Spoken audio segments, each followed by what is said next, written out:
omukyala abuuza agamba nti abeera mu ssala omukyala n'abeera ng'akunukkiriza mu maaso ge ng'alina ekintu ky'ayagala okuggyayo.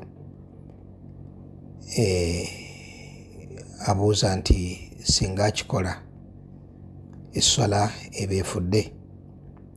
Yani ky'abuuza ali mu ssala naye waliwo ekintu omutaso kituuka okuggyako ng'ayise mu maaso ge.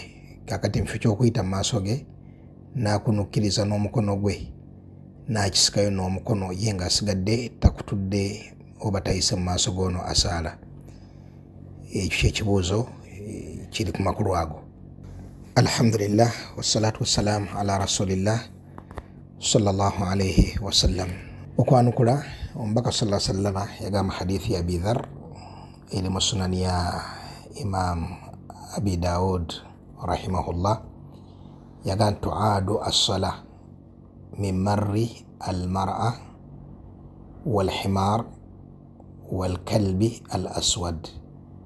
Essala eddibwamu singa omukyala abeera nga ayise mu maaso g'oyo asaala oba endogoyi oba embwa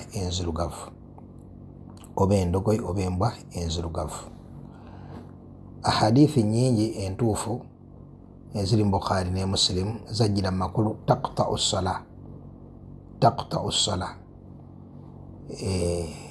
Abamanyi abamu kye baatwala nti taqta'u ssala amakulu kikendeeza empeera naye nga amakulu agamanyiddwa okukata kitegeeza kutula, yani kutta, kuba nti essala efudde.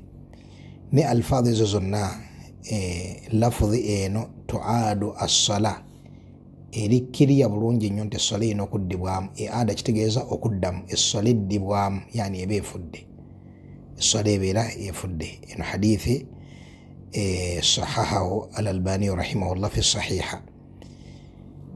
Nekitegeeza nti ebintu bisatu singa biyita mu maaso g'omusaaze mu mbeera bbiri, either tiyataddewo sitira ne biyita mu maaso ge awo kumpi ddala ne waavunnama, ama bwe babimuyise walako ekyo tekitta ssala, naye singa bibeera bimuyise awo kumpi ne waavunnama awo, oba okubeera nti nno ataddewo sitira ne ne bimuyita wakati we ne sitira, yani mu maaso ge wakati we ne sitira, n'ataziiza muntu oyo nasigala nga amuyise mu maaso, essala ebeera efudde. Ebintu ebyo ebisatu, omukyala, embwa enzirugavu ne himar.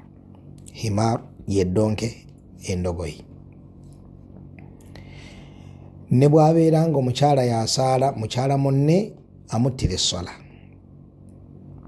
ng'era omukyala bw'atta essala y'omusajja. Omukyala oyo alina okubeera nga akuze, nga atuuse mu kiseera ky'okugenda mu hedhi. Amma omwana omuto atannatuukayo oyo tatta ssala, oyo tatta as-sala, kubanga Nabbi sallallahu alayhi wa sallam yagamba nti wal mar'a al-haid mu hadithi ya Abi Daud. Al-haid tekitegeeza ali mu hedhi, wabula atuuse okugenda mu hedhi. Kaakati mu sinariyo eno eriko ekibuuzo, abaffe eyo kitta essala? Okwanukula nti nedda. Al-mururu bayina yaday, al-mururu kitegeeza okutula, okuyita mu maaso g'ekintu. Ono aba tayiseewo, wadde ng'ekyo tekigwana kukolebwa okuggyako mu mbeera ya dharura, kubanga omusaazi tagwana kulaba nkanyizibwa na kintu kyonna. Tekigwanibwa kukolebwa okuggyako mu mbeera eya dharura. Naye bwe kibeera kikoleddwa, whether kikoleddwa mu dharura oba si mu dharura, essala tefa. Kikoleddwa mukyala, essala tefa, olw'ensonga tayiseewo yenna, wabula ekyo kyakoze okunukkiriza tekibalibwa nti kuyita mu maaso. Wallahu ta'ala alam. Walhamdulillahi rabbil alamin.